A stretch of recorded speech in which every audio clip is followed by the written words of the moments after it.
പഠനവും പാരായണവും. ഖുർആൻ പഠിക്കുക, പഠിപ്പിക്കുക, ഗ്രഹിക്കുക, കേൾക്കുക, മനഃപ്പാഠമാക്കുക, പാരായണം ചെയ്യുക എന്നിവയെല്ലാം വലിയ പുണ്യകർമ്മങ്ങളാകുന്നു. ഇതിൽ മുസ്ലിങ്ങൾക്കാർക്കും സംശയം ഉണ്ടായിരിക്കുകയില്ല. അനുഷ്ഠാനത്തിൽ മിക്കവരും വീഴ്ച വരുത്തുന്നുണ്ടെങ്കിലും ശരി, ഖുർആൻ വചനങ്ങളും നബിവചനങ്ങളും ഇതിൻ്റെ പ്രാധാന്യത്തെ വളരെ ഊന്നിപ്പറഞ്ഞിട്ടുള്ളതാണ്. ചിലത് ചൂണ്ടിക്കാട്ടുക മാത്രമേ നമുക്ക് ഇവിടെ ചെയ്യേണ്ടതുള്ളൂ.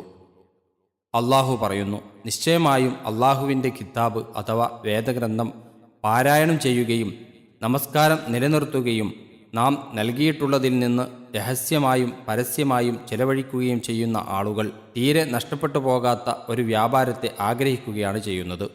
സൂറത്തുൽ ഫാത്തിർ വചനം 29. നമസ്കാരം, ദാനധർമ്മം എന്നിവ പോലെ സൽക്കർമ്മങ്ങളുടെ മുൻപന്തിയിൽ നിൽക്കുന്ന ഒരു പ്രധാന കർമ്മമാണ് ഖുർആൻ പാരായണവും എന്നാണല്ലോ ഈ വചനം കാണിക്കുന്നത്. വീണ്ടും പറയുന്നു, അള്ളാഹു ഏറ്റവും നല്ല വൃത്താന്തം അവതരിപ്പിച്ചിരിക്കുന്നു. അതായത് പരസ്പര സാദൃശ്യമുള്ള ആവർത്തിത വചനങ്ങളായ ഒരു ഗ്രന്ഥം. തങ്ങളുടെ രക്ഷിതാവിനെ ഭയപ്പെടുന്നവരുടെ തൊലികൾ അതുനിമിത്തം വിറകൊള്ളുന്നതാണ്. പിന്നീട് അവരുടെ തൊലികളും ഹൃദയങ്ങളും അള്ളാഹുവിൻ്റെ സ്മരണയിലേക്ക് മയമായി വരികയും ചെയ്യുന്നു. സൂറത്തു സുമർ വചനം 23.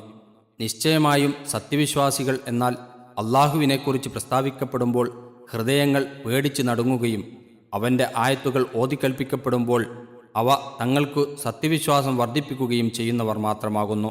അവർ തങ്ങളുടെ രക്ഷിതാവിൽ ഭരമേൽപ്പിക്കുകയും ചെയ്യുന്നതാകുന്നു. സൂറത്തു അൻഫാൽ വചനം 2. പ്രഭാതവേളയിൽ ഖുർആൻ പാരായണം ചെയ്ത് നമസ്കരിക്കണം. പ്രഭാതവേളയിലെ ഖുർആൻ പാരായണം പ്രത്യേകം പ്രാധാന്യം അർഹിക്കുന്നതാണ്. രാത്രി ഖുർആൻ ഓതി തഹജ്ജുദ് അഥവാ ഉറക്കിൽ നിന്ന് എഴുന്നേറ്റ് ചെയ്യുന്ന സുന്നത്ത് നമസ്കാരം നടത്തണം എന്നൊക്കെ സൂറത്ത് ബനു ഇസ്രായേൽ 78-79 അള്ളാഹു പറയുന്നത് കാണാം. ഇങ്ങനെ നമസ്കാരത്തിലായാലും അല്ലാതെയും ഖുർആൻ പാരായണം ചെയ്യുവാൻ പ്രോത്സാഹിപ്പിച്ചുകൊണ്ടുള്ള ഖുർആൻ വചനങ്ങൾ പലതുണ്ട്. നമസ്കാരത്തിൽ ഖുർആൻ ധാരാളം ഓതണമെങ്കിൽ അത് മനഃപ്പാഠമുണ്ടായിരിക്കണമെന്ന് പറയേണ്ടതില്ലല്ലോ.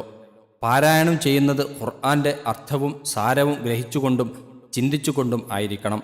താൻ വായ കൊണ്ട് പറയുന്നതെന്താണെന്ന് അറിയാതെയും ഓർമ്മിക്കാതെയും ഉരുവിടുന്നതുകൊണ്ട് വിശേഷിച്ച് ഫലമൊന്നും ഉണ്ടാകുവാനില്ല. സാമാന്യമായെങ്കിലും ഖുർആൻ്റെ അർത്ഥം ഓരോ മുസ്ലിമും അറിഞ്ഞിരിക്കേണ്ടതാവശ്യമാണ്. അർത്ഥം അറിയുകയില്ലെങ്കിൽ പോലും ദൈവവാക്യമാണെന്ന ബഹുമാനത്തോടെ അത് പാരായണം ചെയ്യുന്നതും ഒരു നല്ല കാര്യം തന്നെ. പക്ഷേ അർത്ഥം ഒട്ടും ഗ്രഹിക്കാതെയും വായിക്കുന്ന വാക്യങ്ങളിൽ തീരെ മനസ്സിരുത്താതെയും പാരായണം ചെയ്യുന്നത് മൂലം ഖുർആൻ്റെ അവതരണ ലക്ഷ്യം നിറവേറുന്നില്ല എന്ന് വ്യക്തമാണല്ലോ. സൂറത്തു സ്വാദിലെ 29 വചനം കൊണ്ട് തന്നെ ഈ വസ്തുത ശരിക്കും മനസ്സിലാക്കാം. ജനങ്ങൾ ഖുർആൻ്റെ ആയത്തുകൾ ഉറ്റാലോചിക്കുവാനും ബുദ്ധിമാന്മാർ ഓർമ്മവെക്കുവാനും വേണ്ടിയാണ് അള്ളാഹു ആ അനുഗ്രഹീത വേദഗ്രന്ഥം അവതരിപ്പിച്ചിരിക്കുന്നത് എന്ന് അള്ളാഹു അതിൽ വ്യക്തമായി പറഞ്ഞിരിക്കുന്നു. ഖുർആനെ ചിന്തിച്ച് പഠിക്കുവാൻ നാം സൗകര്യപ്പെടുത്തിയിട്ടുണ്ട്. ആരെങ്കിലും ഉറ്റാലോചിച്ചു നോക്കുവാൻ തയ്യാറുണ്ടോ എന്ന് സൂറത്തുൽ ഖമറിൽ അള്ളാഹു പലവട്ടം ആവർത്തിച്ചാവർത്തിച്ച് ചോദിച്ചിട്ടുള്ളതും ഇവിടെ സ്മരണീയമാകുന്നു. ഖുർആനിൽ ശ്രദ്ധ പതിക്കാതിരിക്കുകയും അതേസമയം പലതരം കഥാനോവലുകൾ മുതലായവയിൽ വ്യാപൃതരാവുകയും ചെയ്യുന്ന ആളുകളെപ്പറ്റി അള്ളാഹു പറയുന്നത് കാണുക. മനുഷ്യരിലുണ്ട് ചിലർ യാതൊരു അറിവുമില്ലാതെ അള്ളാഹുവിൻ്റെ മാർഗത്തിൽ നിന്ന് ജനങ്ങളെ വഴിപിഴപ്പിക്കുവാനും അതിനെ പരിഹാസ്യമാക്കി തീർക്കുവാനും വേണ്ടി വിനോദ വാർത്തകളെ അവർ വാങ്ങുന്നു. അക്കൂട്ടർക്ക് നിന്ദ്യമായ ശിക്ഷയുണ്ട്. അങ്ങനെയുള്ളവന് നമ്മുടെ ആയത്തുകൾ ഓതിക്കൽപ്പിക്കപ്പെടുന്നതായാൽ അവൻ അഹംഭാവം നടിച്ചുകൊണ്ട് അത് കേട്ടിട്ടില്ലാത്ത ഭാവത്തിൽ അവൻ്റെ 2 കാതിലും ഒരു ഭാരമുള്ളതുപോലെ തിരിഞ്ഞുകളയും. നബിയെ, അവന് വേദനയേറിയ ശിക്ഷയെപ്പറ്റി സന്തോഷവാർത്ത അറിയിക്കുക. സൂറത്തു ലുഖ്മാൻ വചനം 6-7. മറ്റൊരു സ്ഥലത്ത് അള്ളാഹു പറയുന്നു, നീ ഖുർആൻ വായിച്ചാൽ നിനക്കും പരലോകത്തിൽ വിശ്വസിക്കാത്തവർക്കുമിടയിൽ ശക്തിമത്തായ ഒരു മറയെ നാം ഏർപ്പെടുത്തുന്നതാണ്. അത് ഗ്രഹിക്കുന്നതിന് തടസ്സമായി അവരുടെ ഹൃദയങ്ങളിൽ ഒരുതരം ഭാരവും നാം ഏർപ്പെടുത്തുന്നതാണ്. സൂറത്തു ബനു ഇസ്രായേൽ വചനം 45-46. അർത്ഥോദ്ദേശങ്ങൾ മനസ്സിലാക്കുവാൻ ശ്രമിക്കാതെ ഉരുവിട്ട് വായിക്കുന്നത് കൊണ്ട് മാത്രം തൃപ്തി അടയുന്നവരും അർത്ഥം ഗ്രഹിച്ചു കഴിഞ്ഞാൽ മതി, പാരായണം ചെയ്തു കൊള്ളണമെന്നില്ല എന്നു ധരിക്കുന്നവരും മേലുദ്ധരിച്ച ഖുർആൻ വചനങ്ങളും താഴെ ഉദ്ധരിക്കുന്ന നബിവചനങ്ങളും ശ്രദ്ധിച്ചിരിക്കേണ്ടതാകുന്നു. പലതരം പുസ്തകങ്ങളും കലാസാഹിത്യങ്ങളും വായിച്ചുകൊണ്ടിരിക്കുന്ന പതിവുണ്ടെങ്കിലും ഖുർആൻ പാരായണത്തിൽ വിമുഖത കാണിച്ചുകൊണ്ടിരിക്കുന്ന വിദ്വാൻമാർ സൂറത്തു ലുഖ്മാനിലെ മേലുദ്ധരിച്ച വചനവും പ്രത്യേകം ശ്രദ്ധിക്കേണ്ടിയിരിക്കുന്നു. അള്ളാഹു നമുക്ക് തൗഫീഖ് നൽകട്ടെ. ആമീൻ. ചില നബിവചനങ്ങൾ കൂടി ഇവിടെ ഉദ്ധരിക്കാം. 1. നബി സല്ലല്ലാഹു അലൈഹി വസല്ലമ അരുളി ചെയ്തതായി ഉസ്മാൻ റളിയല്ലാഹു അൻഹു ഉദ്ധരിക്കുന്നു. ഖൈറുക്കും മൻ തഅല്ലമൽ ഖുർആന വഅല്ലമഹ്. ബുഖാരി. നിങ്ങളിൽ വെച്ച് ഉത്തമനായുള്ളവൻ ഖുർആൻ പഠിക്കുകയും അത് പഠിപ്പിക്കുകയും ചെയ്യുന്നവനാകുന്നു. 2. അബൂ ഹുറൈറ റളിയല്ലാഹു അൻഹു പറയുന്നു, നബി സല്ലല്ലാഹു അലൈഹി വസല്ലമ ചോദിച്ചു, നിങ്ങളിൽ ഒരുവൻ തൻ്റെ വീട്ടുകാരിലേക്ക് മടങ്ങിച്ചെല്ലുമ്പോൾ തടിച്ചു കൊഴുത്ത ഗർഭിണികളായ 3 ഒട്ടകങ്ങളെ അവിടെ കണ്ടുകിട്ടുന്നത് അയാൾക്ക് ഇഷ്ടമായിരിക്കുമോ? ഞങ്ങൾ ഉത്തരം പറഞ്ഞു, അതെ. അപ്പോൾ തിരുമേനി പറഞ്ഞു, ഫസുലുസു ആയാതിൻ യഖറഉഹുന്ന അഹദുകും ഫീ സ്വലാത്തിഹി ഖൈറുൽ ലഹു മിൻ സുലുസി ഖലിഫാത്തിൻ ഇലാമിൻ സിമാനിൻ. മുസ്ലിം. എന്നാൽ നിങ്ങളിൽ ഒരാൾ നമസ്കാരത്തിൽ ഓതുന്ന 3 ആയത്തുകൾ 3 തടിച്ചു കൊഴുത്ത ഗർഭിണികളായ ഒട്ടകങ്ങളെക്കാൾ അവന് ഗുണമേറിയതാണ്. 3. നബി സല്ലല്ലാഹു അലൈഹി വസല്ലമ പറഞ്ഞതായി ആയിഷ റളിയല്ലാഹു അൻഹ ഉദ്ധരിക്കുന്നു, അൽ മാഹിറു ബിൽ ഖുർആനി മഅസ് സഫറത്തിൽ കിറാമിൽ ബററ വല്ലദീ യഖറഉൽ ഖുർആന വയതതഅതഉ ഫീഹി വഹുവ അലൈഹി ഷാഖുൻ ലഹു അജ്റാനി. മുത്തഫഖുൻ അലൈഹി. ഖുർആനിൽ നൈപുണ്യം നേടിയവൻ പുണ്യവാളന്മാരായ മാന്യദൂതന്മാരോടുകൂടിയായിരിക്കും. ഖുർആൻ ഓതുന്നത് ഞെരുക്കമായിരിക്കുകയും അതിൽ വിക്കിക്കൊണ്ടിരിക്കുകയും ചെയ്യുന്നവനാകട്ടെ, അവന് 2 പ്രതിഫലമുണ്ട്. ഇവിടെ ദൂതന്മാർ അഥവാ അസ്സഫറ എന്നു പറഞ്ഞതിൻ്റെ വിവക്ഷ നബിമാരും മലക്കുകളും ആകാവുന്നതാകുന്നു. ശരിക്കു വായിക്കുവാൻ സാധിക്കാതെ വിഷമിച്ച് ഞെരുങ്ങിക്കൊണ്ട് വായിക്കുന്നവന് അത് പാരായണം ചെയ്തതിൻ്റെ പേരിലും വിഷമം സഹിച്ചതിൻ്റെ പേരിലും 2 നിലക്കും പ്രതിഫലം ലഭിക്കുമെന്നു താൽപ്പര്യം. 4. ബറാ റളിയല്ലാഹു അൻഹു പറയുന്നു, ഒരാൾ അഥവാ ഒരു സഹാബി സൂറത്തുൽ കഹ്ഫ് ഓതുകയായിരുന്നു. അദ്ദേഹത്തിൻ്റെ അടുക്കൽ 2 പിരിച്ച കയറുകളാൽ കെട്ടിയ ഒരു കുതിരയുണ്ടായിരുന്നു. ഒരു മേഘം അദ്ദേഹത്തെ ആവരണം ചെയ്ത് അടുത്തടുത്തു വരികയായി. കുതിര വിറളിയെടുക്കുകയുമായി. നേരം പുലർന്നപ്പോൾ അദ്ദേഹം നബി സല്ലല്ലാഹു അലൈഹി വസല്ലമയുടെ അടുക്കൽ ചെന്ന് വിവരം പറഞ്ഞു. അപ്പോൾ തിരുമേനി പറഞ്ഞു, തിൽക സകീനതു തനസ്സലത് ബിൽ ഖുർആൻ. മുത്തഫഖുൻ അലൈഹി. അത് ശാന്തിയാണ്, അത് ഖുർആൻ നിമിത്തം ഇറങ്ങി വന്നതാണ്. 5. ഉസൈദ് ബിൻ ഹുലൈർ റളിയല്ലാഹു അൻഹു എന്ന സഹാബി സൂറത്തുൽ ബഖറ ഓതിയപ്പോഴും കെട്ടിയിട്ടിരുന്ന അദ്ദേഹത്തിന്റെ കുതിര വട്ടം ചുറ്റിക്കൊണ്ടിരിക്കുകയുണ്ടായി. അത് നിമിത്തം തന്റെ പുത്രനായ യഹ്യാക്ക് വല്ല ആപത്തും പിണഞ്ഞേക്കുമോ എന്ന് ഭയന്ന് അദ്ദേഹം ഓത്തു നിർത്തി. അദ്ദേഹം മേൽപോട്ട് നോക്കുമ്പോൾ മേഘം പോലെ ഒരു വസ്തു കാണുകയും അതിൽ വിളക്കുകളെന്ന പോലെ എന്തോ ചിലത് കാണുകയും ചെയ്തിരുന്നു. ഈ വിവരം അറിയിച്ചപ്പോൾ നബി തിരുമേനി സല്ലല്ലാഹു അലൈഹി വസല്ലമ പ്രസ്താവിച്ചത് ഇപ്രകാരമായിരുന്നു, തിൽക്കൽ മലായികതു ദനത് ലിസൗതിക വലൗ ഖറഅത ലഅസ്ബഹത് യൻദുറു الناس ഇലൈഹാ ലാ തതവാറാ മിൻഹും. മുത്തഫഖുൻ അലൈഹി. അത് മലക്കുകളാണ്. താങ്കളുടെ ഓത്തിന്റെ ശബ്ദം നിമിത്തം അടുത്തു വന്നിരിക്കുകയാണ്. താങ്കൾ ഓതിക്കൊണ്ടിരുന്നുവെങ്കിൽ ജനങ്ങളിൽ നിന്ന് മറഞ്ഞു പോകാതെ അവർക്ക് നോക്കിക്കാണാവുന്ന വിധത്തിൽ അത് രാവിലെയും ഉണ്ടാകുമായിരുന്നു. 6. നബി സല്ലല്ലാഹു അലൈഹി വസല്ലമ പറഞ്ഞതായി അബൂ ഹുറൈറ റളിയല്ലാഹു അൻഹു ഉദ്ധരിക്കുന്ന അല്പം ദീർഘമായ ഒരു ഹദീസിൽ ഇപ്രകാരം വന്നിരിക്കുന്നു, വമജ്തമഅ ഖൗമുൻ ഫീ ബൈത്തിൻ മിൻ ബുയൂത്തില്ലാഹ് യത്ലൂന കിതാബല്ലാഹി വയതദാറസൂനഹു ബൈനഹും ഇല്ലാ നസലത് അലൈഹിമുസ് സകീന വഗശിയത്ഹുമുർ റഹ്മ വഹഫത്ഹുമുൽ മലായിക വദകറഹുമുല്ലാഹു ഫീമൻ ഇൻദഹ്. മുസ്ലിം. ഏതെങ്കിലും ഒരു ജനത അള്ളാഹുവിൻ്റെ വീടുകളിൽപ്പെട്ട ഒരു വീട്ടിൽ അഥവാ പള്ളിയിൽ ഒരുമിച്ചുകൂടി അള്ളാഹുവിൻ്റെ കിതാബ് പാരായണം ചെയ്യുകയും അവർ അന്യോന്യം അത് പഠിക്കുകയും ചെയ്യുന്ന പക്ഷം അവരിൽ ശാന്തി ഇറങ്ങുകയും കാരുണ്യം അവരെ ആവരണം ചെയ്യുകയും മലക്കുകൾ അവരെ വലയം ചെയ്യുകയും അള്ളാഹുവിങ്കലുള്ളവരുടെ അഥവാ മലക്കുകളുടെ മധ്യേ അവരെപ്പറ്റി അവൻ പ്രസ്താവിക്കുകയും ചെയ്യാതിരിക്കുകയില്ല. 7. നബി സല്ലല്ലാഹു അലൈഹി വസല്ലമയിൽ നിന്നും അബൂ ഹുറൈറ റളിയല്ലാഹു അൻഹു ഉദ്ധരിച്ചിരിക്കുന്നു, ലാ തജ്അലു ബുയൂതകും മഖാബിർ ഇന്ന ശൈത്താന യൻഫിറു മിനൽ ബൈത്തിൽ ലദീ യുഖറഉ ഫീഹി സൂറത്തുൽ ബഖറ. ഇമാം മുസ്ലിം. നിങ്ങളുടെ വീടുകൾ ഖബർസ്ഥാനങ്ങളാക്കരുത്. നിശ്ചയമായും സൂറത്തുൽ ബഖറ ഓതപ്പെടാറുള്ള വീട്ടിൽ നിന്ന് പിശാച് വിറളിയെടുത്തു പോകുന്നതാകുന്നു. ഖബർസ്ഥാനങ്ങളാക്കുക എന്ന് വെച്ചാൽ ഖബർസ്ഥാനങ്ങളെപ്പോലെ മൂകങ്ങളാക്കുക എന്ന് സാരം.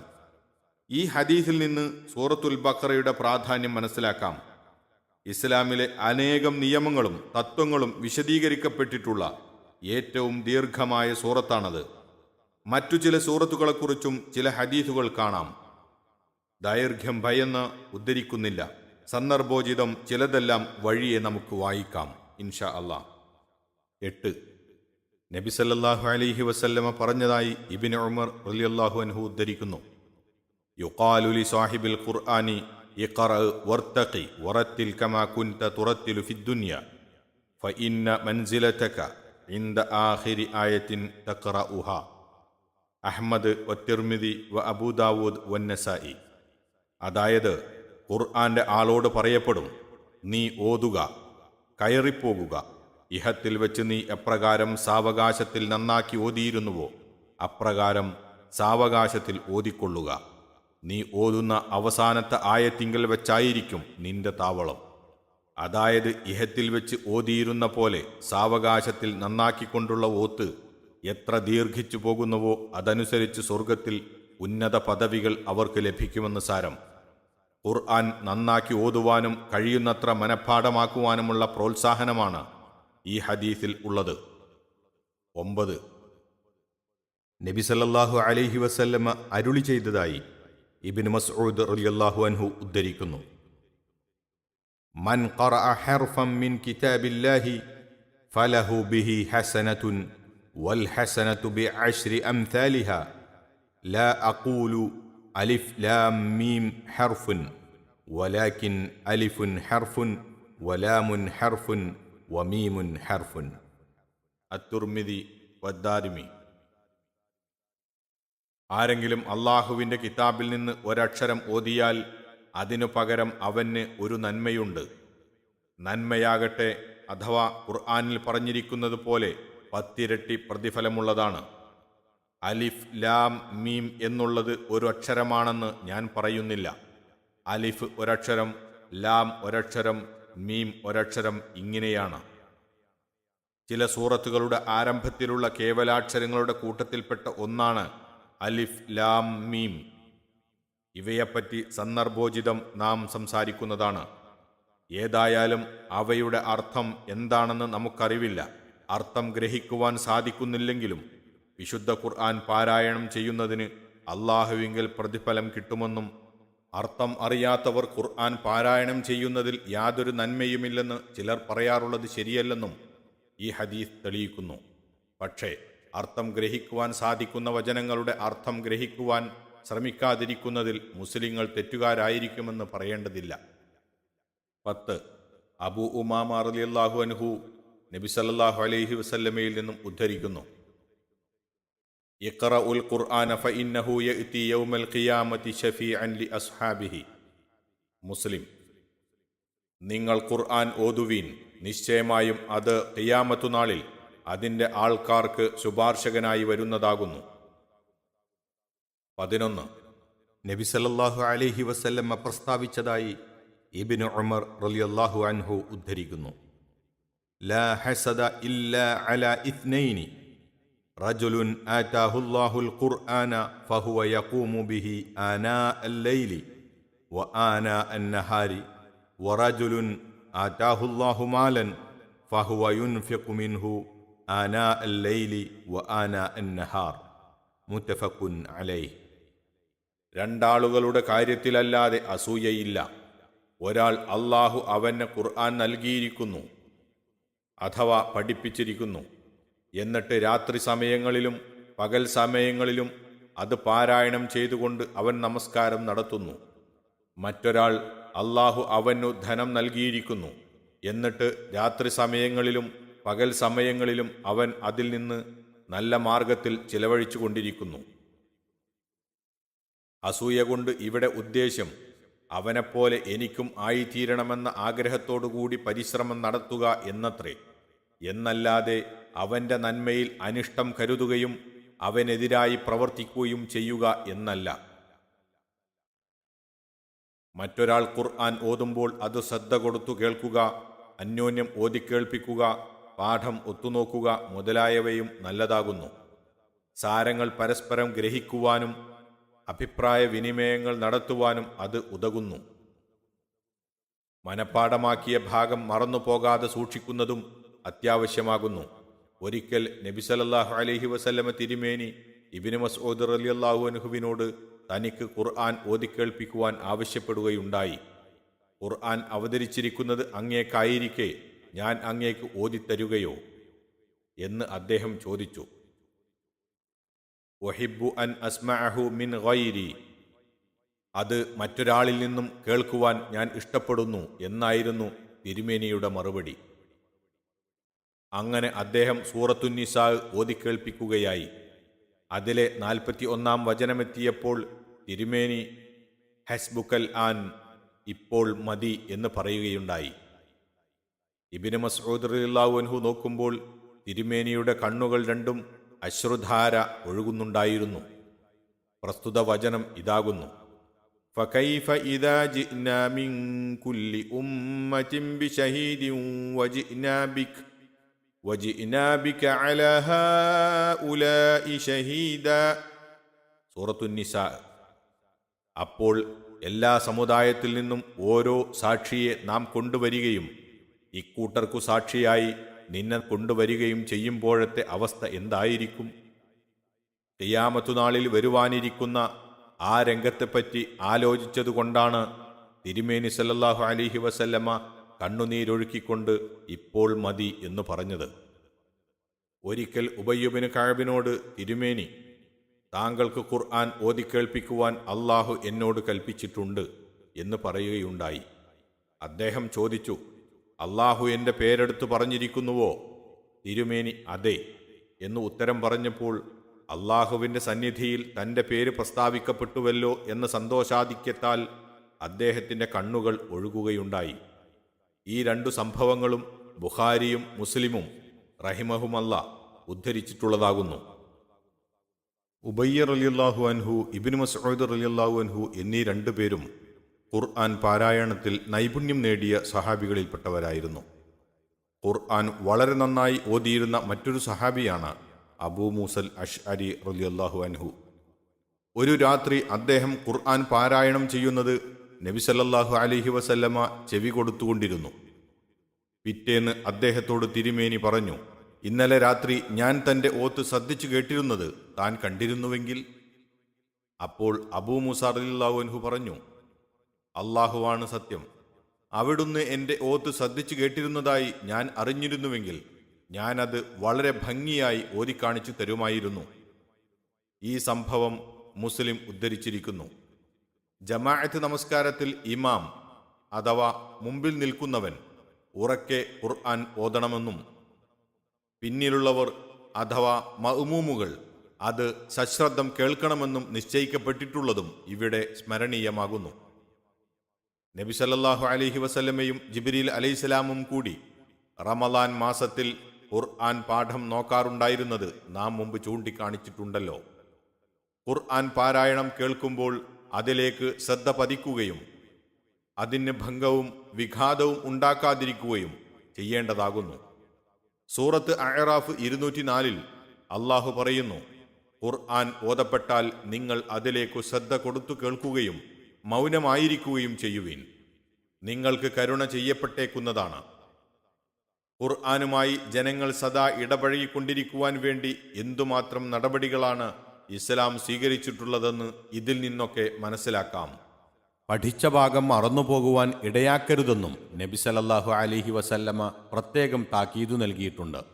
അവിടുന്ന് പറയുന്നു, തആഹദുൽ ഖുർആന ഫവല്ലദീ നഫ്സി ബിയദിഹി ലഹുവ അശദ്ദു തഫസിയൻ മിനൽ ഇബിലി ഫീ ഉഖുലിഹാ മുത്തഫഖുൻ അലൈഹി. അഥവാ നിങ്ങൾ ഖുർആനെ ഗൗനിച്ചുകൊണ്ടിരിക്കണം, കാരണം എൻ്റെ ആത്മാവ് ഏതൊരുവന്റെ കൈവശമാണോ അവൻ തന്നെ സത്യം. നിശ്ചയമായും അത് കെട്ടിയിട്ട ഒട്ടകത്തെക്കാൾ വേഗം കുതറിപ്പോകുന്നതാണ്. മറ്റൊരു വചനത്തിൽ വസ്തദ്കിറുൽ ഖുർആൻ, അഥവാ നിങ്ങൾ ഖുർആനെ ഓർമ്മ പുതുക്കിക്കൊണ്ടിരിക്കണം എന്നാണുള്ളത്. ഖുർആൻ പാരായണം വെറും ഒരു തൊഴിലായി സ്വീകരിച്ചു വരുന്നവർ താഴെ കാണുന്ന 2 ഹദീസുകൾ ഗൗനിക്കേണ്ടിയിരിക്കുന്നു. ഒരിക്കൽ ഇമ്രാൻ ബിൻ ഹുസൈൻ റളിയല്ലാഹു അൻഹു, ഒരു കഥാകാരൻ അഥവാ വഅൽ പറയുന്നവൻ, ഖുർആൻ ഓതുകയും പിന്നീട് ജനങ്ങളോട് സഹായം ചോദിക്കുകയും ചെയ്യുന്നതു കണ്ടു. ഉടനെ അദ്ദേഹം ഇസ്തിർജാ ചൊല്ലി. അടിക്കുറുപ്പ്: വല്ല ആപത്തോ അപായമോ അറിയുമ്പോൾ ഇന്നാ ലില്ലാഹി വ ഇന്നാ ഇലൈഹി റാജിഊൻ, അഥവാ നാം എല്ലാം അള്ളാഹുവിൻ്റേതാണ്, നാം അവനിലേക്കു തന്നെ മടങ്ങുന്നവരാണ് എന്ന് പറയുന്നത് നല്ലതാകുന്നു. ഇതിനാണ് ഇസ്തിർജാ എന്ന് പറയുന്നത്. മടക്കം കാണിക്കുക എന്ന് വാക്കർത്ഥം. വിവരണം തുടരുന്നു. അദ്ദേഹം പറഞ്ഞു, റസൂൽ തിരുമേനി സല്ലല്ലാഹു അലൈഹി വസല്ലമ ഇപ്രകാരം പറയുന്നതായി ഞാൻ കേട്ടിരിക്കുന്നു: മൻ ഖറഅൽ ഖുർആന ഫൽയസ്അലില്ലാഹ ബിഹി ഫഇന്നഹു സയജീഉ അഖ്വാമുൻ യഖറഊനൽ ഖുർആന യസ്അലൂന ബിഹിന്നാസ്. അഹ്മദ് വത്തുർമുദി. അഥവാ ഒരാൾ ഖുർആൻ ഓതുന്നതായാൽ അതിന് പ്രതിഫലം അള്ളാഹുവിനോട് ചോദിച്ചുകൊള്ളട്ടെ. എന്നാൽ വഴിയെ ചില ജനങ്ങൾ വരുവാനുണ്ട്, അവർ ജനങ്ങളോട് ചോദിക്കുവാനായി ഖുർആൻ ഓതുന്നതാണ്. വേറൊരു നബിവചനം ബുറൈദ റളിയല്ലാഹു അൻഹു ഉദ്ധരിക്കുന്നത് ഇപ്രകാരമാകുന്നു: മൻ ഖറഅൽ ഖുർആന യതഅക്കലു ബിഹിന്നാസ് ജാഅ യൗമൽ ഖിയാമത്തി വവജ്ഹുഹു അൽമുൻ ലൈസ അലൈഹി ലഹ്മുൻ. അൽ ബൈഹഖി ഫീ ശഅബിൽ ഈമാൻ. അഥവാ ആരെങ്കിലും ജനങ്ങളെപ്പറ്റി തിന്നുവാനായി ഖുർആൻ ഓതുന്നതായാൽ ഖിയാമത്തു നാളിൽ അവൻ മുഖത്തു മാംസമില്ലാതെ എല്ലു മാത്രമായി കൊണ്ടുവരുന്നതാണ്. ജനങ്ങളോട് യാചിച്ചു നടക്കുന്നത് നബി സല്ലല്ലാഹു അലൈഹി വസല്ലമ കഠിനമായി ആക്ഷേപിച്ചിട്ടുള്ളതാണല്ലോ. യാചകൻ ഖിയാമത്തു നാളിൽ മുഖത്തു മാംസമില്ലാത്ത വിധത്തിൽ വരുവാൻ അതും കാരണമാകുമെന്നും താക്കീതു ചെയ്തിരിക്കുന്നു. എന്നിരിക്കെ യാചനക്ക് ഖുർആനെ ഒരു ആയുധം കൂടി ആക്കുമ്പോൾ അത് കൂടുതൽ ദോഷകരമാണെന്നു പറയേണ്ടതില്ല. അള്ളാഹു നമ്മെ കാത്തുരക്ഷിക്കട്ടെ. ആമീൻ.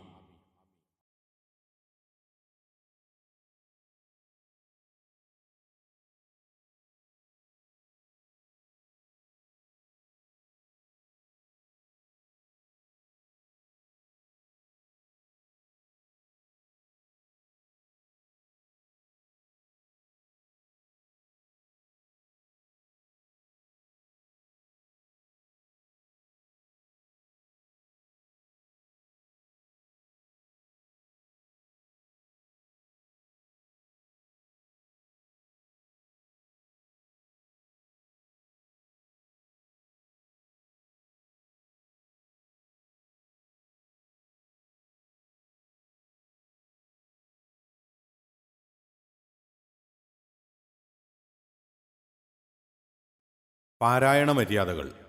ഇതര ഗ്രന്ഥങ്ങളെപ്പോലെ കണക്കാക്കാവുന്ന ഒന്നല്ല വിശുദ്ധ ഖുർആൻ. ഒരു ഗ്രന്ഥത്തിലെ ഉള്ളടക്കം ശരിക്കു ഗ്രഹിക്കുകയും അത് മനഃപ്പാഠമാക്കുകയും ചെയ്തു കഴിഞ്ഞാൽ പിന്നീടത് വായിക്കുന്നതിൽ വലിയ പ്രയോജനമൊന്നുമില്ല. കവിഞ്ഞ പക്ഷം മറന്നു പോകാതിരിക്കുവാനായി ഇടക്ക് ഓരോന്ന് നോക്കേണ്ടി വരുമെന്ന് മാത്രം. ഖുർആൻ അള്ളാഹുവിൻ്റെ വചനമാണ്. അത് വായിക്കുന്നത് തന്നെ ഒരു പുണ്യകർമ്മമാണ്. അതിലെ വിജ്ഞാനങ്ങൾക്ക് ഒടുക്കമില്ല. ഓരോ പ്രാവശ്യം വായിക്കുമ്പോഴും മുമ്പ് കാണാത്ത പല വിജ്ഞാനങ്ങളും തത്വങ്ങളും പുത്തനായി അതിൽ നിന്നു ലഭിച്ചുകൊണ്ടിരിക്കും. വിശ്വാസദാർഢ്യവും മാനസിക പരിവർത്തനവും വർദ്ധിച്ചുകൊണ്ടിരിക്കും. അള്ളാഹുവിൻ്റെ അനുഗ്രഹങ്ങളിലും കാരുണ്യത്തിലുമുള്ള ആവേശവും ആഗ്രഹവും അവൻ്റെ ശിക്ഷയെയും കോപത്തെയും കുറിച്ചുള്ള ഭയവും അത് വർദ്ധിപ്പിച്ചുകൊണ്ടിരിക്കും. അതിലെ ദൃഷ്ടാന്തങ്ങൾ കൂടുതൽ സ്പഷ്ടമായിക്കൊണ്ടിരിക്കും. ആശ്ചര്യങ്ങൾ കൂടുതലായിക്കൊണ്ടിരിക്കും.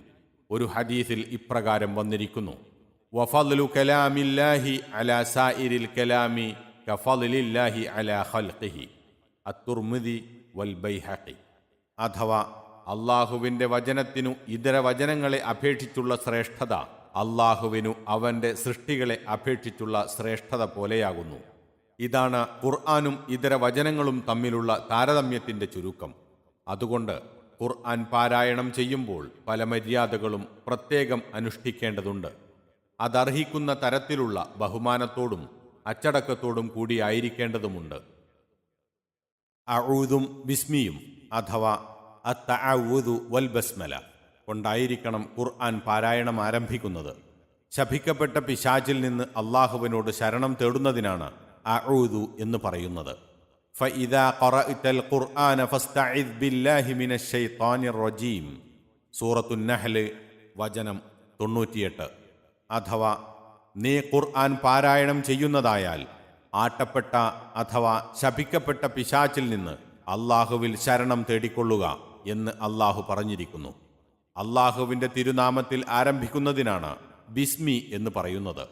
ഒന്നാമതായി അവതരിച്ച ഖുർആൻ വചനം തന്നെ അള്ളാഹുവിൻ്റെ നാമത്തിൽ പാരായണം ചെയ്യണമെന്ന് കൽപ്പിക്കുന്നതായിരുന്നുവല്ലോ. ഖുർആൻ എന്നു മാത്രമല്ല, ഏതൊരു നല്ല കാര്യവും ആരംഭിക്കുമ്പോൾ ബിസ്മി ചൊല്ലണമെന്ന് ഹദീസുകളാൽ വ്യക്തമാണ്.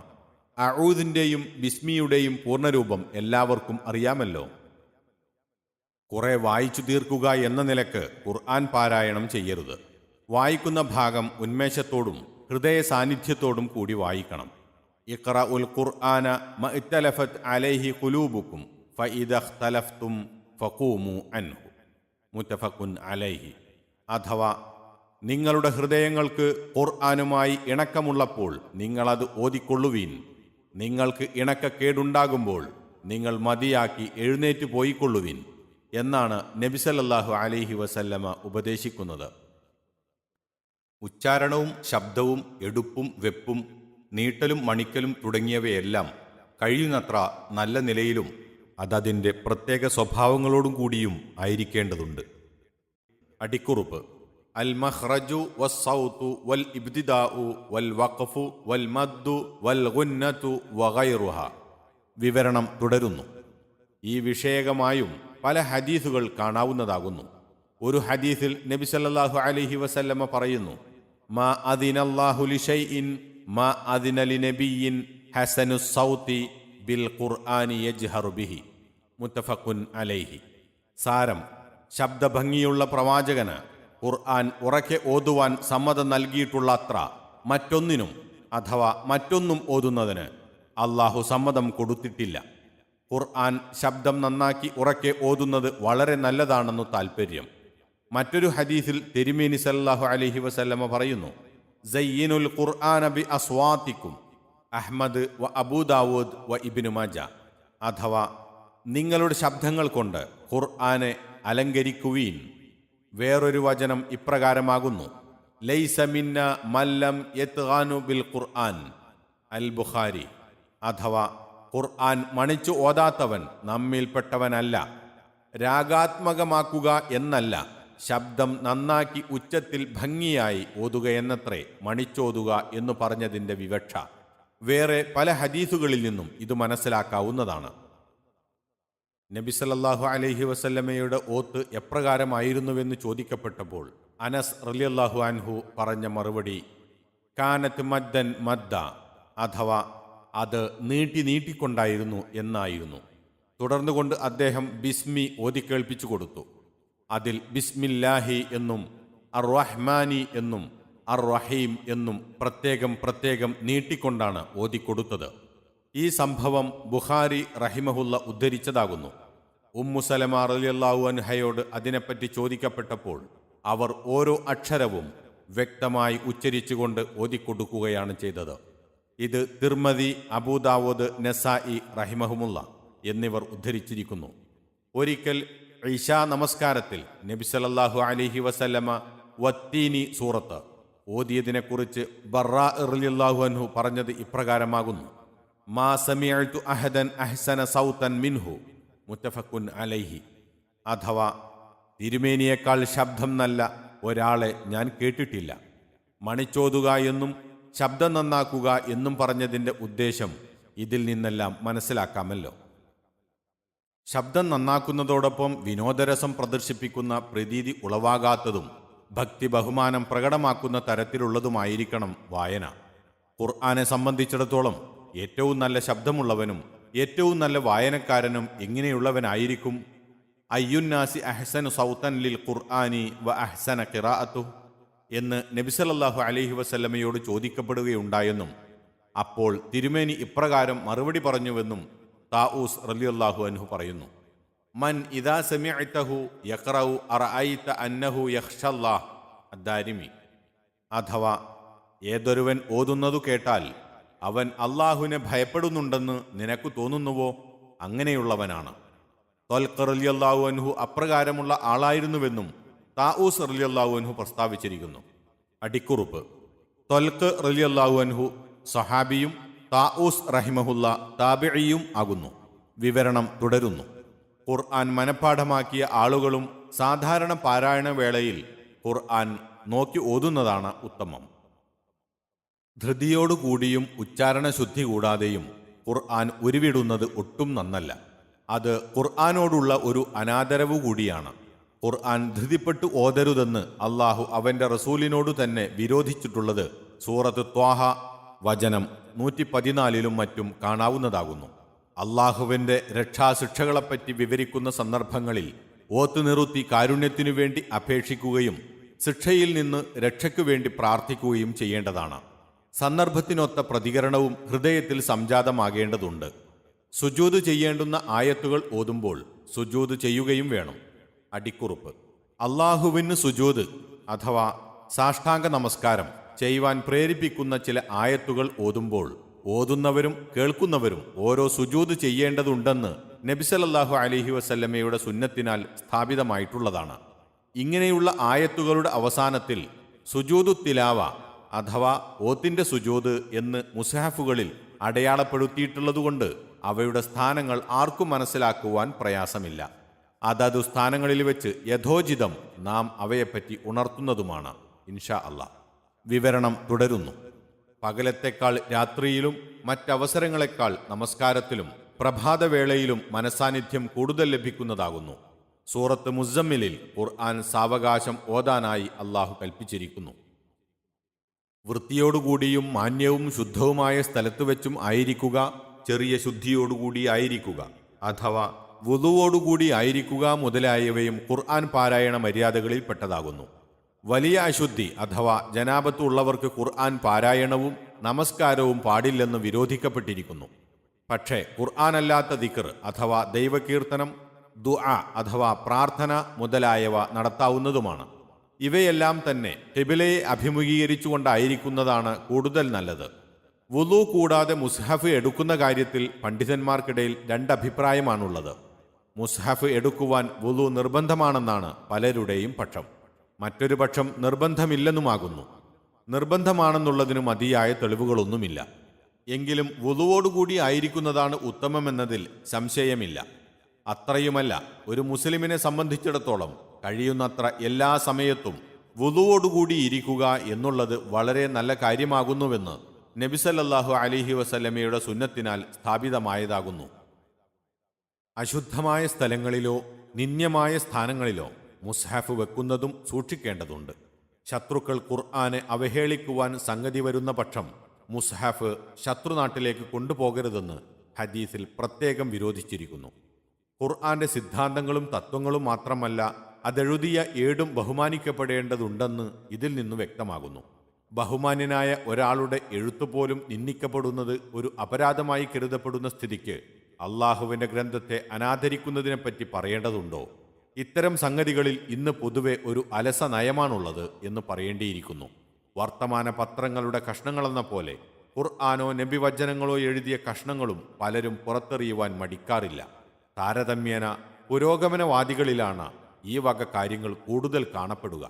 ഹൃദയത്തിൽ ഖുർആനോട് യഥാർത്ഥമായ സ്നേഹബഹുമാനമുള്ളവർ ഒരിക്കലും അത് ചെയ്യുകയില്ല.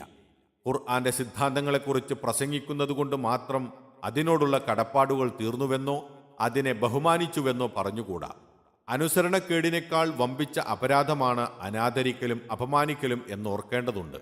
സൂറത്ത് ഹജ്ജിൽ അള്ളാഹു പറയുന്നു, ആരെങ്കിലും അള്ളാഹുവിന്റെ പരിപാവന വസ്തുക്കളെ ബഹുമാനിക്കുന്നതായാൽ അത് തന്റെ രക്ഷിതാവിങ്കൽ അവന് ഉത്തമമായിട്ടുള്ളതാണ്. സൂറത്ത് ഹജ്ജ് വചനം 30. വീണ്ടും അതേ സൂറത്തിൽ പറയുന്നു, ആരെങ്കിലും അള്ളാഹുവിന്റെ ചിഹ്നങ്ങളെ ബഹുമാനിക്കുന്നതായാൽ നിശ്ചയമായും അത് ഹൃദയങ്ങളുടെ ഭക്തിയിൽ നിന്നുള്ളതാണ്. സൂറത്ത് ഹജ്ജ് വചനം 32. ഈ വചനം പ്രത്യേകം ശ്രദ്ധാർഹമാകുന്നു. വിശുദ്ധ ഖുർആൻ അള്ളാഹു ബഹുമാനിച്ചിട്ടുള്ള പരിപാവനമായ മതചിഹ്നമാണെന്നുള്ളതിൽ സംശയമില്ലല്ലോ. ശത്രുക്കളുടെ അവഹേളനത്തിനോ പരിഹാസത്തിനോ പാത്രമാകുമെന്ന് കണ്ടാൽ ഖുർആനും കൊണ്ട് അവരുടെ അടുക്കലേക്ക് പോകരുതെന്ന് കൽപ്പിക്കുന്ന ഒരു ഹദീസ് ബുഖാരിയിലും മുസ്ലിമിലും വന്നിട്ടുണ്ട്. ബുഖാരിയുടെ വ്യാഖ്യാതാവായ ഇമാം അസ്കലാനി റഹിമഹുല്ല ഫത്തുഹുൽ ബാരിയിലും മുസ്ലിമിന്റെ വ്യാഖ്യാതാവായ ഇമാം നവവി റഹിമഹുല്ല ഷറഹ് മുസ്ലിമിലും ഈ ഹദീസിനെ വിശകലനം ചെയ്തു കാണാം. ഈ വിഷയത്തിൽ മുൻഗാമികളുടെ വ്യത്യസ്താഭിപ്രായങ്ങൾ ഉദ്ധരിച്ചു വിശദീകരിച്ചിട്ടുമുണ്ട്. ഹദീസിൽ ചൂണ്ടിക്കാട്ടിയ കാരണം അവഹേളനവും പരിഹാസവും ഇല്ലാത്തപ്പോൾ അതിന് വിരോധമില്ലെന്നു രണ്ടുപേരും വ്യക്തമാക്കിയിരിക്കുന്നു. അമുസ്ലിങ്ങൾ ഖുർആൻ തൊടുന്നതിനെയും അവർക്ക് ഖുർആൻ പഠിപ്പിക്കുന്നതിനെയും സംബന്ധിച്ചും ഇമാം അസ്കലാനി റഹിമഹുല്ല ഒന്നിലധികം സ്ഥലത്ത് സംസാരിച്ചിട്ടുണ്ട്. അതെല്ലാം ഉദ്ധരിക്കുവാൻ ഇവിടെ സൗകര്യമില്ല. അദ്ദേഹവും പ്രസ്താവിച്ചതിൻ്റെ രത്നച്ചുരുക്കം ഇതാണ്: ഇമാമുകളിൽ ചിലർ പാടുണ്ടെന്നും ചിലർ പാടില്ലെന്നും തീർത്തു പറഞ്ഞിരിക്കുന്നു. പാടുള്ള അവസരവും പാടില്ലാത്ത അവസരവും വെവ്വേറെ വിഭജിക്കുകയാണ് മറ്റു ചിലർ ചെയ്തിരിക്കുന്നത്. എന്നാൽ ഖുർആന്റെ നേരെ അവഹേളനത്തിനും കയ്യേറ്റത്തിനും ഇടവരികയില്ലെന്നും ഖുർആൻ മുഖേന വല്ല നന്മയും അവരിൽ ഉണ്ടായേക്കാമെന്നും കാണുമ്പോൾ അതിന് യാതൊരു വിരോധവുമില്ല. ഫത്തുഹുൽ ബാരി വാള്യം 1 പേജ് 324, വാള്യം 6 പേജ് 81, 161, ഷർഹ് മുസ്ലിം വാള്യം 2 പേജ് 132. ഖുർആനിലെ പദങ്ങളുടെയും അക്ഷരങ്ങളുടെയും ഉച്ചാരണമുറകൾ, അക്ഷരങ്ങൾ പരസ്പരം കൂട്ടിവായിക്കുമ്പോഴത്തെ സ്വരവ്യത്യാസങ്ങൾ, നീട്ടൽ, കുറുക്കൽ, മണിക്കൽ, എടുപ്പ്, വെപ്പ് എന്നിങ്ങനെയുള്ള പലതിനെയും ശാസ്ത്രീയമായ രീതിയിൽ വിവരിക്കുന്നതും മുൻഗാമികളായ മഹാന്മാരിൽ നിന്ന് മുഖാമുഖമായും നിവേദന മാർഗേണയും അറിയപ്പെട്ടിട്ടുള്ള വായനാ നിയമങ്ങൾ വിവരിക്കുന്നതുമായ പല ഗ്രന്ഥങ്ങളും പലരും രചിച്ചിട്ടുണ്ട്.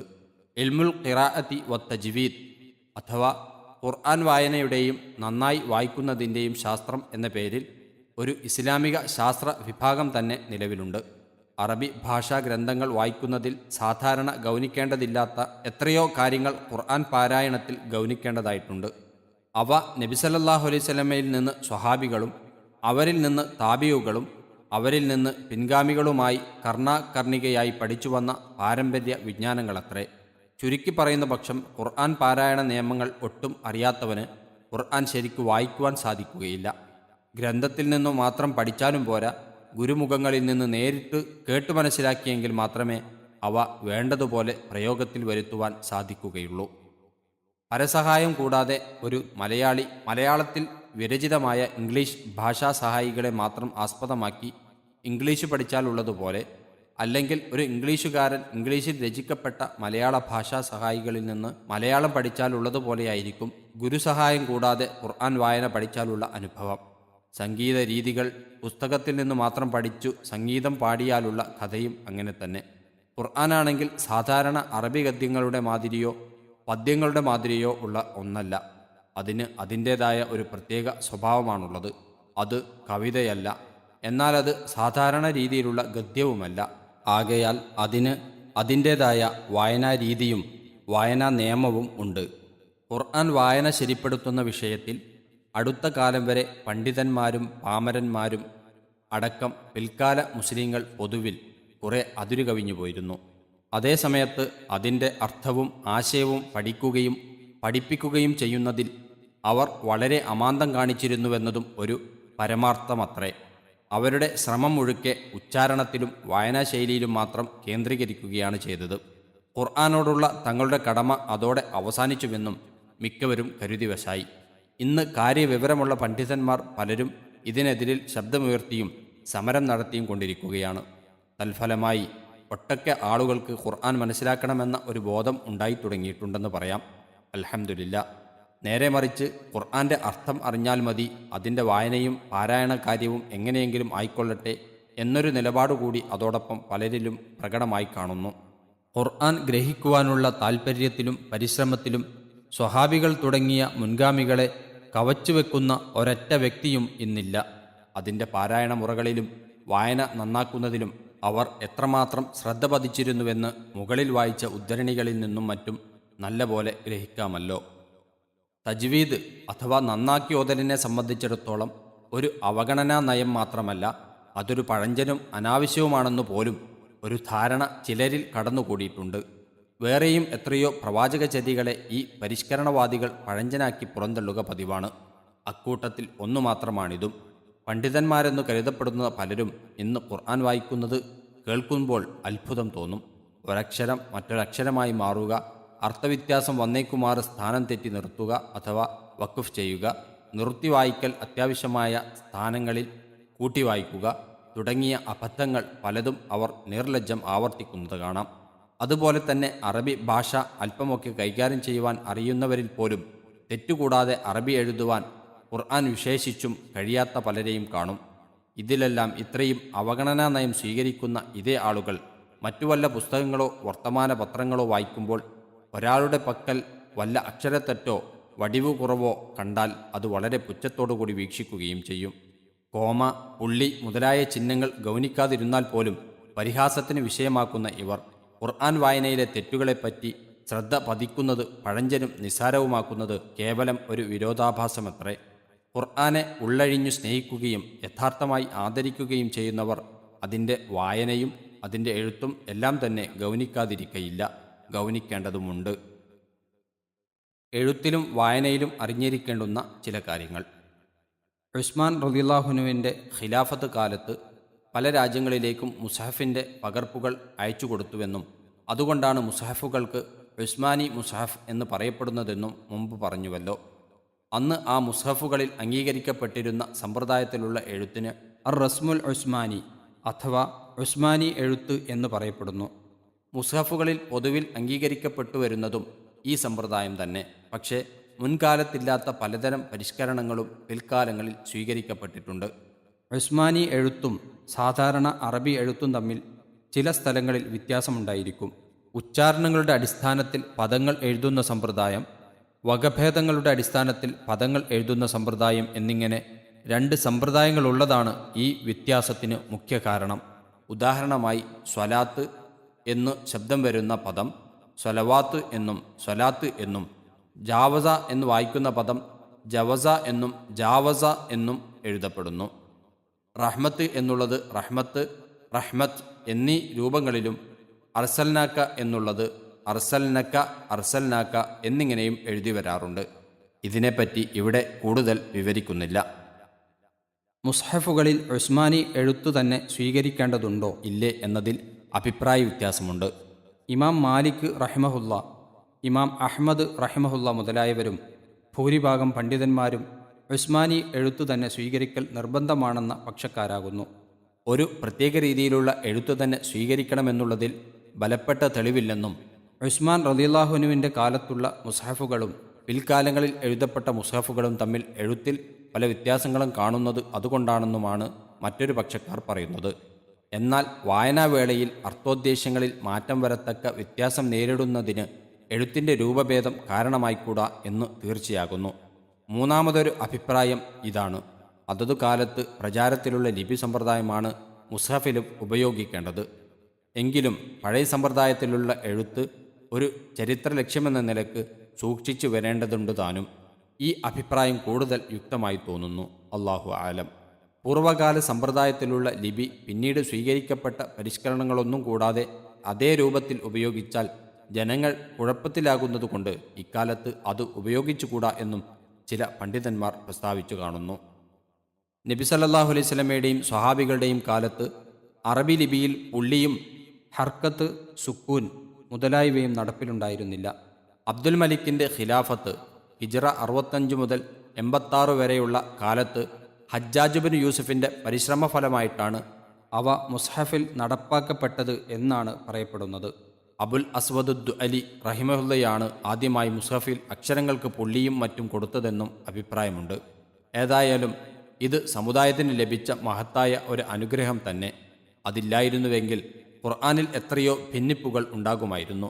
കാലക്രമത്തിൽ ഇവക്ക് പുറമെ സൂറത്തുകളുടെ പ്രാരംഭങ്ങളും പേരുകളും പ്രത്യേകം അടയാളപ്പെടുത്തപ്പെട്ടു. ജുസ്ഉകളും റുക്കൂഉകളും അഥവാ ഭാഗങ്ങളും ഉപവിഭാഗങ്ങളും ഓരോ ഭാഗങ്ങളുടെയും 4-1, 2-1, 4-3 മുതലായവയും നിർണയിക്കപ്പെട്ടു. നിർത്തി വായിക്കേണ്ടതും ചേർത്ത് വായിക്കേണ്ടതുമായ സ്ഥാനങ്ങൾക്ക് പ്രത്യേക അടയാളങ്ങളും ചിഹ്നങ്ങളും നൽകപ്പെട്ടു. ഇങ്ങനെയുള്ള പരിഷ്കരണങ്ങളെല്ലാം പിന്നീടുണ്ടായതാകുന്നു. ഇതെല്ലാം മുസ്ഹഫുകൾ തുറന്നു നോക്കിയാൽ കാണാവുന്നതത്രേ. വഖഫും വസലും. ഖുർആൻ വായനയിൽ പ്രത്യേകം അനുസരിത്തേണ്ടുന്ന കാര്യങ്ങളാണ് വഖഫും വസലും. നിർത്തി വായിക്കുക അഥവാ രണ്ടു പദങ്ങൾക്കിടയിൽ മുറിച്ചു ചൊല്ലുകയാണ് വഖഫ്. നിർത്താതെ കൂട്ടിച്ചേർത്ത് വായിക്കലാണ് വസൽ. നിർത്തേണ്ട സ്ഥാനത്ത് നിർത്താതെയോ നേരെ മറിച്ചോ വായിക്കുന്ന പക്ഷം ചിലപ്പോൾ വാക്യങ്ങളുടെ അർത്ഥത്തിൽ മാറ്റമോ അവ്യക്തതയോ സംഭവിച്ചേക്കും. അതുകൊണ്ടാണ് ഇക്കാര്യം പ്രത്യേകം ശ്രദ്ധിക്കേണ്ടതുണ്ടെന്ന് പറഞ്ഞത്. ഗൗനിക്കേണ്ടുന്ന മറ്റൊരു വിഷയമാണ് മദ് അഥവാ ദീർഘം. മദ്ദുകളിൽ അല്പം മാത്രം ദീർഘിപ്പിക്കേണ്ടതും കൂടുതൽ ദീർഘിപ്പിക്കേണ്ടതുമുണ്ട്. ഒരക്ഷരം മറ്റൊരക്ഷരത്തിന് മുമ്പിൽ വരുമ്പോൾ തമ്മിൽ മുറിച്ചു ചൊല്ലേണ്ടതും ഒന്നൊന്നിൽ ചേർത്ത് ചൊല്ലേണ്ടതും ഉണ്ടായിരിക്കും. ഇത്തരം കാര്യങ്ങളെല്ലാം പ്രതിപാദിക്കുന്ന പല അറബി ഗ്രന്ഥങ്ങളും കാണാം. അറബി മലയാളത്തിലും ചിലതെല്ലാം നിലവിലുണ്ട്. മലയാള ലിപിയിൽ ഈ വക വിഷയങ്ങൾ കൈകാര്യം ചെയ്യപ്പെടുവാൻ സൗകര്യം പോരാ. ഖുർആൻ പാരായണം ചെയ്യുന്നവർ ഓരോന്നും അതതിൻ്റെ സ്ഥാനങ്ങളിൽ ഓർമ്മിക്കുവാനായിട്ടത്രേ മുസ്ഹഫുകളിൽ ചില ചിഹ്നങ്ങൾ അടയാളപ്പെടുത്തി വരുന്നത്. അവയിൽ കൂടുതൽ ഉപയോഗത്തിലിരിക്കുന്നവയും അവയുടെ ഉദ്ദേശങ്ങളും ഇവിടെ ചുരുക്കി വിവരിക്കാം. കാര്യകാരണ സഹിതം വിശദീകരിച്ച് വിവരിക്കുവാൻ ഇവിടെ സൗകര്യമില്ല. ചിഹ്നം മീം. വഖഫ് ചെയ്യൽ അത്യാവശ്യമാണ്. ഇല്ലാത്തപക്ഷം വാക്യങ്ങളുടെ അർത്ഥത്തിൽ വ്യത്യാസം നേരിട്ടേക്കും. ചിഹ്നം ത്വാ. വഖഫ് ചെയ്യൽ വളരെ നല്ലതാണ്. പക്ഷേ സംസാരിക്കുന്ന വിഷയം പൂർത്തിയായിട്ടില്ല, വാചകം പൂർത്തിയായിട്ടുമുണ്ട്. ചിഹ്നം ജീം. വഖഫ് ചെയ്യാം, വഖഫ് ചെയ്യാതിരിക്കുന്നതിനും വിരോധമില്ല. ചിഹ്നം സായ്. വഖഫ് ചെയ്യലാണ് നല്ലത്. ചിഹ്നം ഖാഫ്. വഖഫിൻ്റെ ആവശ്യമില്ല. ചിഹ്നം ഖിഫ്. വായിക്കുന്നവൻ കൂട്ടി വായിച്ചേക്കുവാൻ ഇടയുണ്ട്, എങ്കിലും വഖഫാണ് വേണ്ടത്. ചിഹ്നം സക്കത്ത സീൻ. അല്പമൊന്നു നിർത്തുക, വഖഫ് വേണ്ടതില്ല താനും. ചിഹ്നം വഖഫ. അല്പം കൂടി അധികം നിർത്തുക. ചിഹ്നം സ്വാദ്. ചേർത്തു വായിക്കുകയാണ് വേണ്ടത്, നിർത്തുന്നതിന് വിരോധമില്ല. ചിഹ്നം ലാം. മുമ്പും പിമ്പുമുള്ള വാക്കുകൾ തമ്മിൽ ഘടനാപരമായ ബന്ധമുള്ളതുകൊണ്ട് ഇവിടെ പൂർത്തിയായ വഖഫ് ഇല്ല. ആയത്തിൻ്റെ അഥവാ സൂക്തത്തിൻ്റെ അവസാനത്തിലാണെങ്കിൽ വഖഫ് ചെയ്യാം. ഇടയ്ക്ക് വെച്ചായിരുന്നാൽ വായനക്കാരൻ വഖഫ് ചെയ്യുവാൻ ഹിതമുണ്ടെങ്കിലും വഖഫ് ചെയ്യാതിരിക്കുകയാണ് വേണ്ടത്. ചിഹ്നം 0. ആയത്തുകളുടെ അവസാനത്തെ കുറിക്കുന്നു. ഈ ആവശ്യാർത്ഥം പലരും പല ചിഹ്നങ്ങൾ ഉപയോഗിക്കാറുണ്ട്. 0ൻ്റെ ഈ ചിഹ്നമാണ് കൂടുതൽ ഉപയോഗിച്ചു വരുന്നത്. ആയത്തുകളുടെ അവസാനത്തിൽ നിർത്തി ഓതുകയാണ് വേണ്ടത്. ചിഹ്നം ഐൻ. ഒരു റുക്കൂ അഥവാ വിഭാഗം അഥവാ ഗണ്ണിക അവസാനിച്ചു. ചിഹ്നം സജദ. ഓത്തിൻ്റെ സുജൂദ് ചെയ്യേണ്ടുന്ന സ്ഥലം. ചിഹ്നം മദ്. മദ് അഥവാ ദീർഘിപ്പിക്കണം എന്ന അടയാളം ഇതിൽ അധികം ദീർഘിപ്പിക്കേണ്ടതും അല്ലാത്തതുമായി ഒന്നിലധികം തരമുണ്ട്. അവയെപ്പറ്റി അന്വേഷിച്ചറിയേണ്ടതാണ്. മുസ്ഹഫുകളുടെ വരികൾക്കിടയിൽ സാധാരണ കാണപ്പെടാറുള്ള ചിഹ്നങ്ങളാണിവ. കൂടാതെ വേറെയും ചിലതു കണ്ടേക്കും. പക്ഷേ മലബാറിൽ അച്ചടിക്കപ്പെടുന്ന മുസ്ഹഫുകളിൽ ഇങ്ങനെയുള്ള ചിഹ്നങ്ങളെപ്പറ്റി അധികമൊന്നും ഗൗനിച്ചു കാണാറില്ല. വ്യക്തമായ തെറ്റുകളും അക്ഷരപ്പിഴവുകളും മലബാരി മുസ്ഹഫുകളിൽ സാധാരണമാണെന്ന് വ്യസനസമേതം പറയേണ്ടിയിരിക്കുന്നു. അച്ചുകൂടക്കാർ ഇക്കാര്യം ഗൗരവപൂർവ്വം ശ്രദ്ധിക്കേണ്ടതാകുന്നു. സാധാരണ ഗ്രന്ഥങ്ങളിൽ വാക്യങ്ങൾക്കിടയിൽ ഉപയോഗിക്കപ്പെട്ടു കാണാറുള്ള പൂർണ്ണവിരാമം, അർദ്ധവിരാമം, കോമ മുതലായ ചിഹ്നങ്ങളുടെ സ്ഥാനമാണ് മുസ്ഹഫുകളിൽ മേൽക്കണ്ട ചിഹ്നങ്ങൾക്കുള്ളത്. അല്പം ബോധമുള്ള വായനക്കാരൻ വായനാവേളയിൽ ഇത്തരം ചിഹ്നങ്ങളെപ്പറ്റി ഗൗനിക്കുമല്ലോ. ഗൗനിക്കാത്ത പക്ഷം ഉദ്ദേശ്യം മനസ്സിലാക്കുന്നതിൽ ആശയക്കുഴപ്പവും അബദ്ധവും നേരിടുന്നതുമാകുന്നു. അതുപോലെ തന്നെയാണ് അഥവാ അതിലും കൂടുതലാണ് മുസ്ഹഫിൽ കാണപ്പെടുന്ന പ്രസ്തുത ചിഹ്നങ്ങളുടെയും സ്ഥിതി.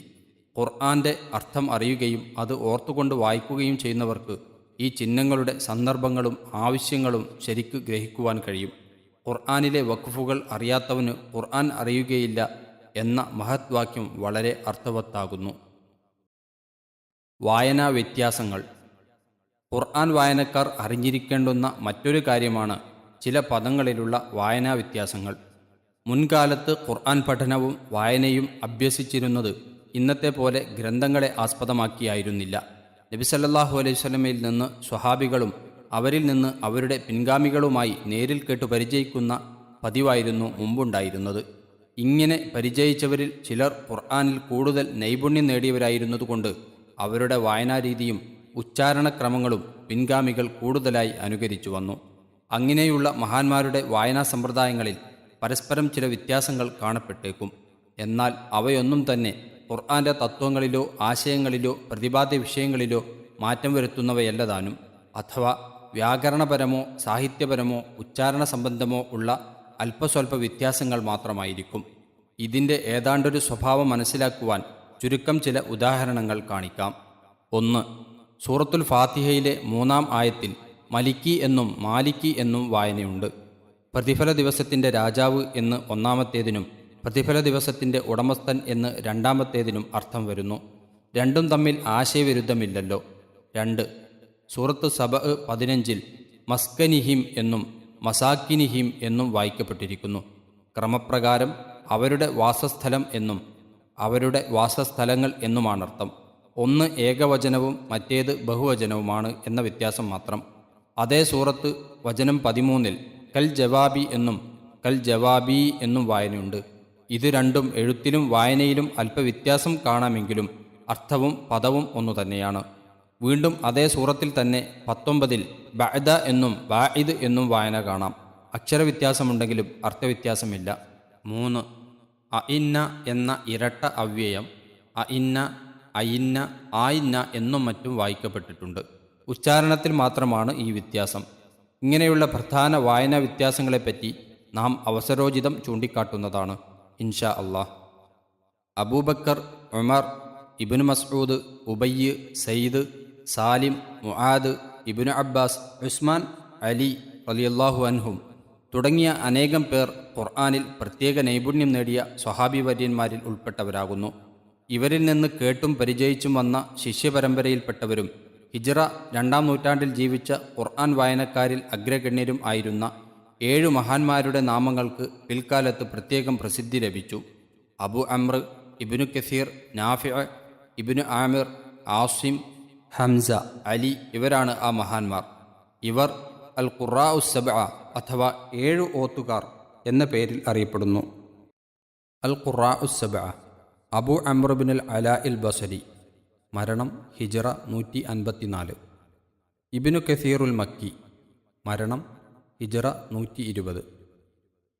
നാഫിഅ ബിനു അബ്ദുറഹ്മാനുൽ മദനി, മരണം ഹിജ്റ 169. ഇബ്നു ആമിറു ഷാമി, മരണം ഹിജ്റ 118. ആസിം ബിനു അബിൻ നുജൂദുൽ കൂഫി, മരണം ഹിജ്റ 127. ഹംസത്ത് ബിനു ഹബീബുൽ കൂഫി, മരണം ഹിജ്റ 156. അലിയുബിനു ഹംസത്തുൽ കസായി, മരണം ഹിജ്റ 189.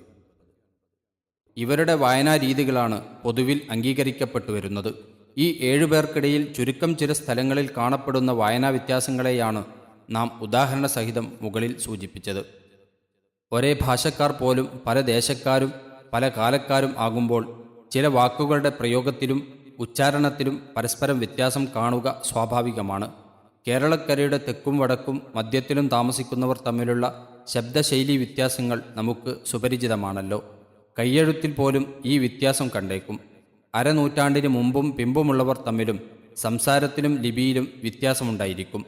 ഇങ്ങനെയുള്ള പല സംഗതികളാണ് ഖുർആനിലെ മേൽ പ്രസ്താവിച്ച വായനാ വ്യത്യാസങ്ങൾക്ക് കാരണങ്ങൾ. എന്നാലും ആശയ വൈരുദ്ധ്യമോ വിഷയ വ്യതിയാനമോ ഉണ്ടാകത്തക്ക യാതൊന്നും അവയിൽ ഇല്ലതാനും.